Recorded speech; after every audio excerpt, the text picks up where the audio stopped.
विश्व हिंदू परिषद बजरंग दल संचलित श्री विजय मारुती देवस्थानच्या वतीने सामाजिक बांधिलकी जपत इयत्ता पहिली ते इयत्ता 8वी पर्यंतच्या विद्यार्थ्यांना शैक्षणिक साहित्याचे वाटप करण्यात आले।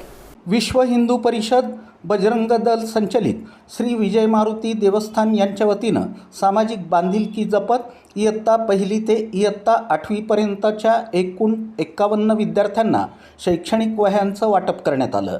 या उपक्रमामुळे विद्यार्थ्यांना शैक्षणिक साहित्याची मदत मिळाली असून शिक्षणाबाबत सकारात्मक प्रेरणा मिळाली आहे।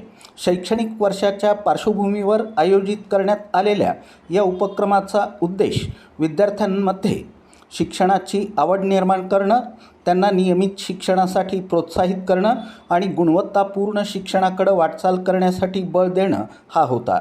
उपस्थित मान्यवरांनी विद्यार्थ्यांना मन लावून अभ्यास करण्याचं, चांगले संस्कार जोपासण्याचं तसंच समाज आणि राष्ट्राप्रती कर्तव्यभावना ठेवण्याचं आवाहन केलं।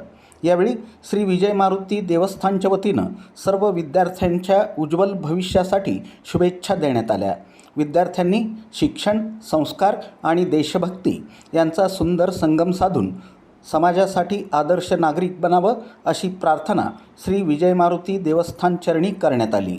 या कार्यक्रमाला श्री विजय मारुती देवस्थानचे संस्थापक अध्यक्ष यांच्यासह नागेश बंडी, नरेश सोमा, नरसिंग वरकल, नागेश पिल्लामारी, नरेश कारमपुरी, आकाश सानी, प्रज्वल बासुतकर, आदित्य चिप्पा, आकाश अडकी, शेखर मंडळ, सतीश कोंडा, श्रीधर ताला, आकाश निकम, स्वप्नील अडम, व्यंकटेश्वरम, गोवर्धन चन्ना आणि विनायक कनकी यांची प्रमुख उपस्थिती होती।